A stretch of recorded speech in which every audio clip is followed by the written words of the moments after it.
Anda tahu kan, biasanya kalau kita membicarakan Kekaisaran Romawi, pasti ada ekspektasi tertentu yang langsung muncul di kepala. Oh iya, pasti tentang puncak keagungan peradaban gitu kan? Bener banget.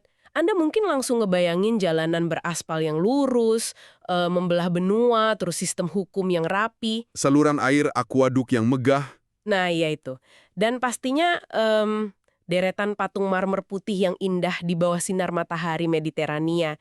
Kita ini kayak sering banget didikte untuk menganggap mereka sebagai cetak biru dari masyarakat modern yang beradab. Narasi standar itu emang sangat nyaman ya, sangat elegan. Iya kan?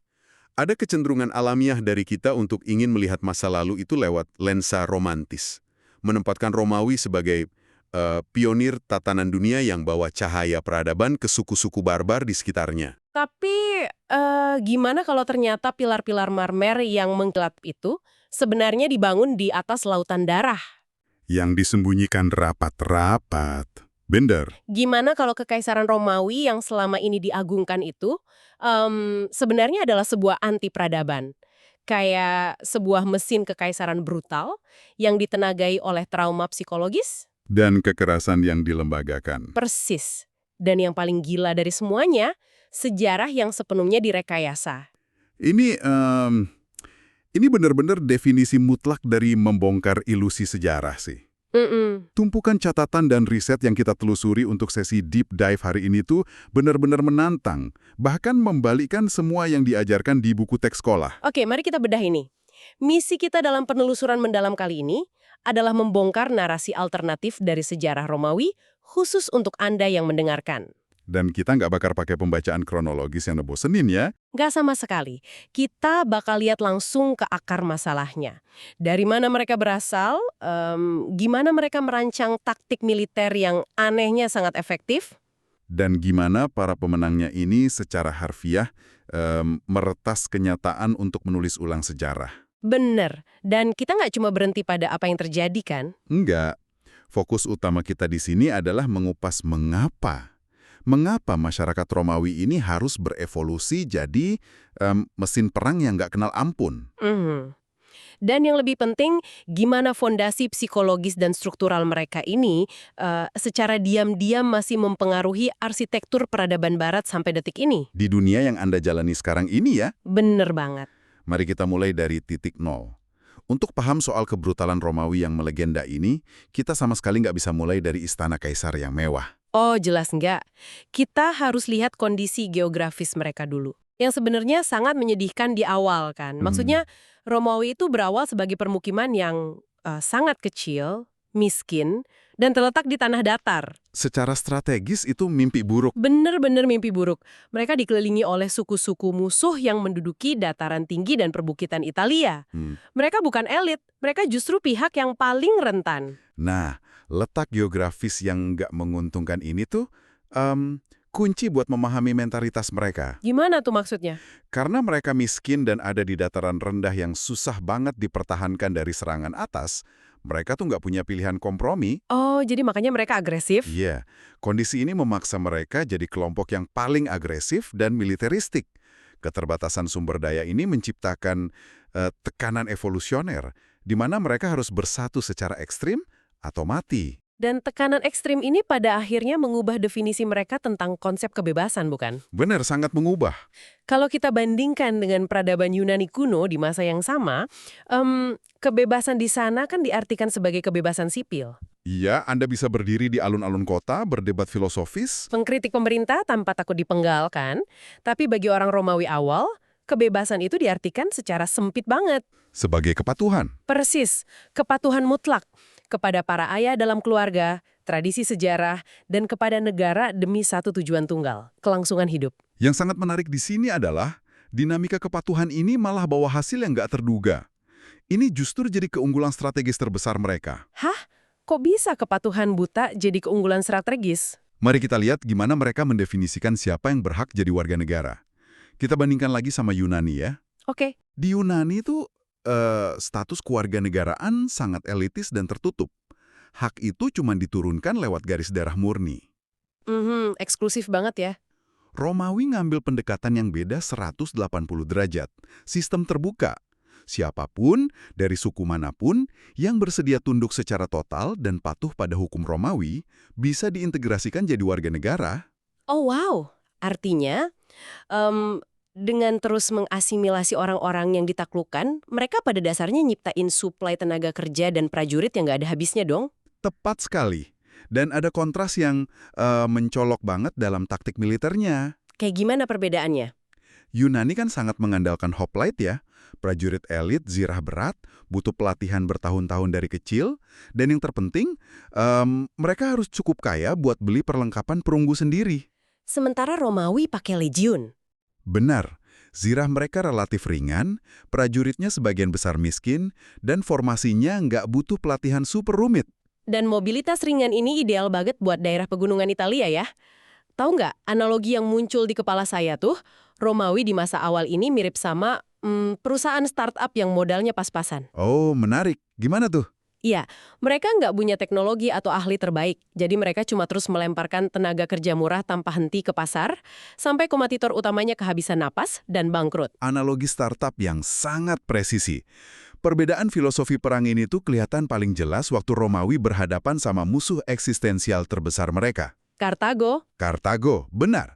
Kartago itu kan raksasa maritim luar biasa kaya, pusat perdagangan Mediterania.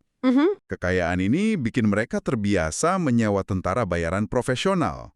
Buat elit Kartago, perang itu cuma perpanjangan dari transaksi bisnis. Oh, jadi ada analisis untung ruginya gitu. Iya, ketat banget.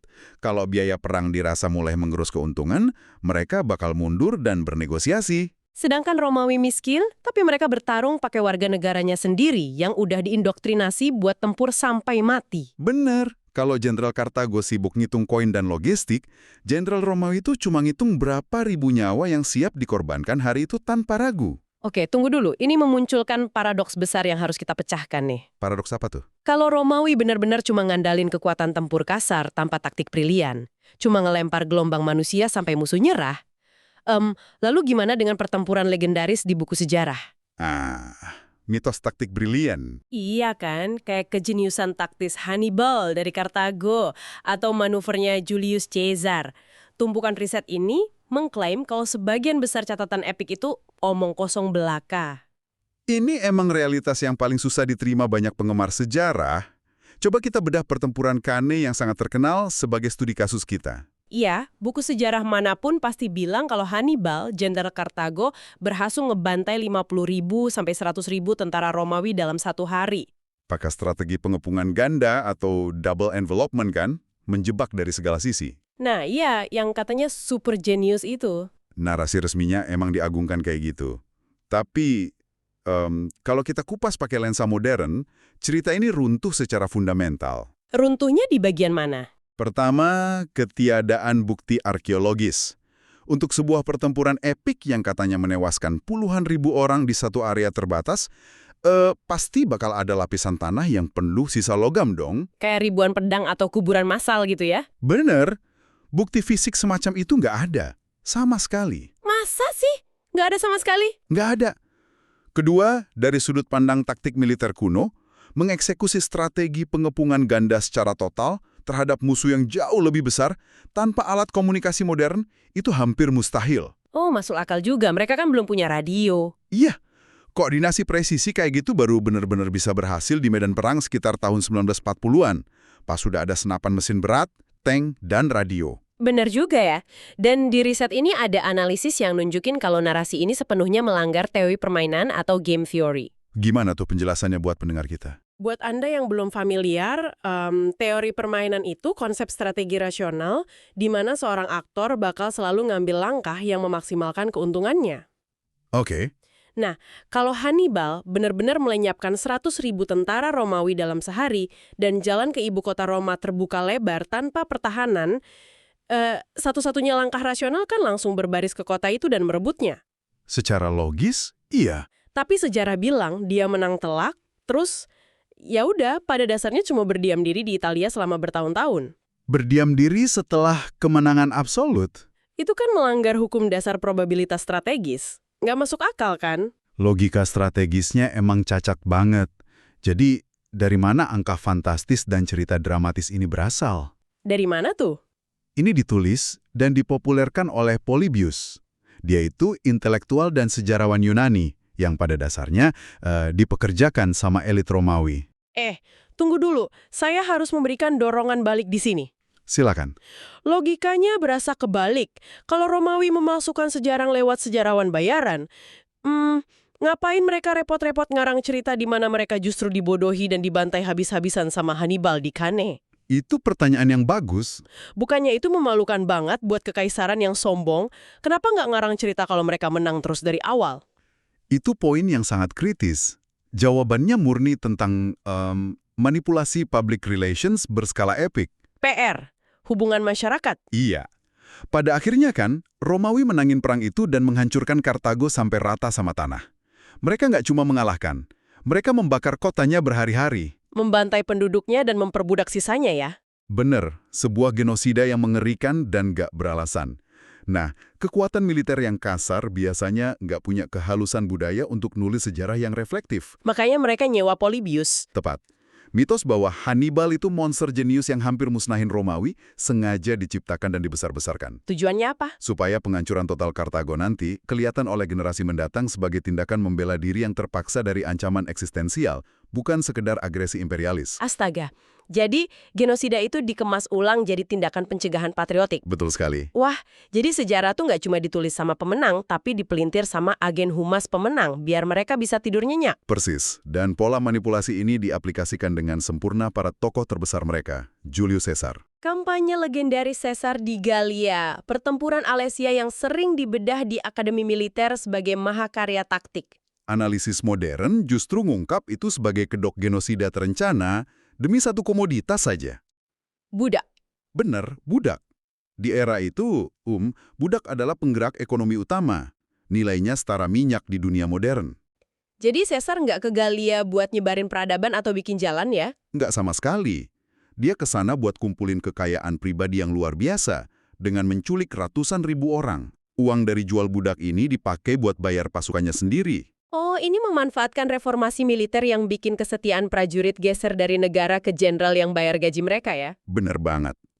Caesar pakai uang darah itu buat bangun pasukan loyalis pribadi sambil terus kirim tulisan ke Roma yang melebih-lebihkan ancaman musuh. Nyiptain mitos soal dirinya sebagai penakluk jenius? Menariknya ya, taktik Caesar ini punya gema yang kuat banget di era modern kita. Contohnya gimana tuh? Coba lihat cara tokoh publik zaman sekarang beroperasi. Gimana mereka manfaatin acara reality show selama bertahun-tahun untuk bangun citra sebagai jenius bisnis yang tak terkalahkan, jauh sebelum masuk ke arena politik. Oh, mekanismenya sama persis ya? Sama, entah lewat surat propaganda dari medan perang Gallia atau lewat layar televisi modern. Penciptaan mitos politik itu metode kuno yang terus didaur ulang buat manipulasi persepsi publik demi kekuasaan. Dan manipulasi citra agresif itu memang dibutuhin banget. Karena pada masa Caesar, Roma sendiri itu sebenarnya lagi membusuk dari dalam. Maksudnya krisis sosial domestik. Iya, semua kebanggaan imperial itu cuma nutupin krisis mengerikan. Mesin perang Romawi yang nggak pernah berhenti ini pada akhirnya memicu mekanisme yang menghancurkan penciptanya sendiri. Mari kita perjelas bagian ini buat pendengar. Gimana ekspansi militer yang sukses justru bikin mereka hancur dari dalam. Bukannya wilayah baru berarti makin kaya. Wilayah baru emang bawa kekayaan, tapi kekayaan itu nggak mengalir ke bawah. Ini kasus klasik dari elite overproduction, atau kelebihan produksi elit. Oke. Pas legion Romawi terus menaklukkan wilayah luar, para bangsawan ini ngerampas ratusan ribu budak. Budak-budak ini dikirim ke Italia buat kerja gratis di perkebunan raksasa milik segelintir kaum elit. Imbasnya pasti menghancurkan buat warga biasa kan? Sangat. Petani miskin Romawi ini, yang tanahnya sering disita rentenir gara-gara utang pas mereka diwajibkan pergi perang, pas pulang mereka kehilangan mata pencaharian. Secara ekonomi, mereka nggak mungkin bisa saingan sama tenaga kerja budak yang gratis. Akhirnya, ratusan ribu petani yang kehilangan tanah ini ngungsi ke kota Roma dong. Benar, mereka berubah jadi masa pengangguran, bergantung sepenuhnya pada subsidi gandum gratis dari negara cuma buat makan. Wah, ketidaksetaraan yang ekstrem ini pasti melahirkan polarisasi politik yang beracun. Sangat beracun. Muncul faksi optimates, kubu konservatif yang mewakili elit. Dan di sisi lain ada popularis. Politisi oportunis kayak Caesar kan? Iya, Mereka manfaatin kemarahan dan kelaparan rakyat jelata buat dongkrak kekuasaan pribadi. Ini ngingetin saya sama kisah tragis Tiberius Gracchus. Dia kan reformis yang coba nawarin solusi yang sebenarnya rasional secara ekonomi. Solusi redistribusi lahan ya? Bener. Dia ngusulin supaya tanah publik yang dikuasai secara ilegal sama orang kaya itu didistribusikan lagi ke rakyat miskin, biar roda ekonomi muter lagi. Solusi damai sebenarnya. Iya. Tapi respons elit Romawi gimana? Sekelompok senator bawa kursi kayu, dipatahin jadi pentungan, terus mukulin Gracchus sama ratusan pengikutnya sampai mati di jalanan Roma. Cuma karena dia berani nyentuh properti negara yang diklaim milik elit. Pembunuhan Gracchus itu benar-benar melanggar tabu kekerasan politik. Jadi kekerasan jadi satu-satunya bahasa ya? Benar. Dan ketika sebuah masyarakat sepenuhnya dirancang untuk perang, terus tiba-tiba musuh luarnya habis, energi agresifnya nggak nguap gitu aja. Energinya berbalik ke dalam. Krisis, perang akhirnya jadi satu-satunya instrumen buat redakan ketegangan sosial. Ini ngelahirin perang saudara yang panjang, dari Marius, Sulla, Julius Caesar, sampai republiknya jatuh. Mesin ini nggak punya tombol berhenti. Tapi pertanyaannya, kalau masyarakat ini terus-teruskan merodak dirinya sendiri dalam perang saudara, gimana mereka nggak gila secara kolektif? Nah, itu dia pertanyaannya. Gimana elit Romawi ngiyakinin warganya buat saling nyembelih tanpa menghancurkan kewarasan populasi? Jawabannya ada di mitologi mereka. Mereka secara sadar nyiptain kultur yang menormalisasi, melembagakan, dan memuja trauma. Wow, rekayasa sosial tingkat genetik budaya ya? Bener. Coba kita bandingin literatur puncak Yunani dan Romawi. Di Yunani ada Iliad karya Homer soal perang Troya. Cerita itu ditutup dengan adegan cinta, pengampunan, dan empati. Waktu Achilles berdamai sama Raja Priam yang anaknya baru aja dia bunuh kan? Iya. Mereka menangis bareng di tenda. Ada ruang untuk memanusiakan musuh. Tapi Kaisar Augustus jelas nggak mau empati kayak gitu tumbuh di rakyat Romawi dong. Buat kekaisaran militer, empati itu kelemahan. Makanya dia nyuruh penyair Virgil nulis Aeneid. Dan analisis sastra nunjukin Aeneid dirancang khusus buat membenarkan kebencian. Ceritanya nonjolin pembantaian secara grafis ya? Diakhiri dengan penyembelihan brutal anak Raja Priam, tepat di depan mata bapaknya yang udah tua. Augustus mau program rakyatnya biar lihat musuh tanpa rasa ampun sedikit pun. Ngeri banget. Dan kekejaman ini nggak cuma lewat sastra kan? Mitos pendirian kotanya aja udah begitu. Romulus dan Remus. Roma didirikan sama pria yang ngebunuh saudara kembarnya sendiri demi kekuasaan. Belum lagi legenda penculikan wanita Sabin, di mana pria Romawi menjebak, menculik, dan memperkosa wanita suku tetangga buat dijadiin istri. Dan sejarah kelam ini malah diwajarkan dan dirayakan. Mereka nyemen fondasi negara di atas fratrisida dan kekerasan seksual. Oh, dan ada satu kisah lagi yang mengerikan tentang Lucius Brutus, salah satu bapak pendiri Republik Romawi. Kisah soal anak-anaknya itu ya? Iya, waktu dua anak kandungnya terbukti bersekongkol melawan negara, apa yang dia lakuin? Dia nggak cuma serahin mereka ke Algojo, Dia memimpin eksekusinya sendiri. berdiri dengan wajah batu, natap tajam pas punggung anaknya dicambuk sampai hancur dan dipenggal. Momen Lucius Brutus itu benar-benar nunjukin sisi tergelap psikologi Romawi. Sebagai manusia, dia pasti hancur oleh rasa bersalah kan? Iyalah, mengeksekusi darah daging sendiri. Tapi sistem Romawi menuntut dia pakai trauma dan rasa bersalah itu sebagai energi iblis. Bahan bakar tak terbatas buat terus bertarung demi negara. Kayak mitos Mucius Caveola juga ya, yang sengaja bakar tangan kanannya sendiri di api unggun cuma buat ngintimidasi musuh. Persis, mekanisme psikologis yang sama. Biar Anda yang mendengarkan lebih kebayang, saya ada analogi nih. Coba, gimana tuh? Bayangin sekelompok pendaki gunung ekstrim yang lagi nanjak puncak mematikan. Mereka gerak dengan kecepatan nggak masuk akal, nembus badai siang malam. Dari jauh kelihatan kayak atlet super tangguh dan disiplin. Oke. Tapi kalau dideketin, mereka nanjak gila-gilaan gitu, bukan karena mereka bugar, tapi karena mereka lagi dikejar iblis. Haha, masuk akal. Romawi tuh sengaja bikin trauma komunal yang supermasif, maksa warganya lakuin kekejaman, sampai mereka nggak punya pilihan selain terus maju dan nyerang. Kalau mereka berhenti walau sebentar buat mikir, rasa bersalah atas lautan darah yang mereka tumpahkan bakal ngehancurin kewarasan mereka ya. Bener banget, analogi ini kayaknya pas buat ngejelasin dinamika trauma mereka. Dan trauma ini juga ngejelasin bedanya cara hiburan mereka. Simposium Yunani itu kan dirancang buat diskusi filosofis, anggurnya diencerin air biar nggak cepet mabuk, supaya bisa debat ide semalaman. Menumbuhkan empati dan rasionalitas ya, bandingin sama pesta pora elit Romawi. Sangat beda. Mereka makan rakus banget, terus sengaja masuk ruang khusus buat muntahin isi perutnya supaya bisa makan lagi. Sementara rakyat miskin kelaparan di jalanan. Dan hiburan masalnya gladiator kan. Puluhan ribu orang sorak-sorai nonton manusia dicabik binatang buas atau saling potong anggota tubuh. Itu bukan hiburan, itu desensitisasi massal.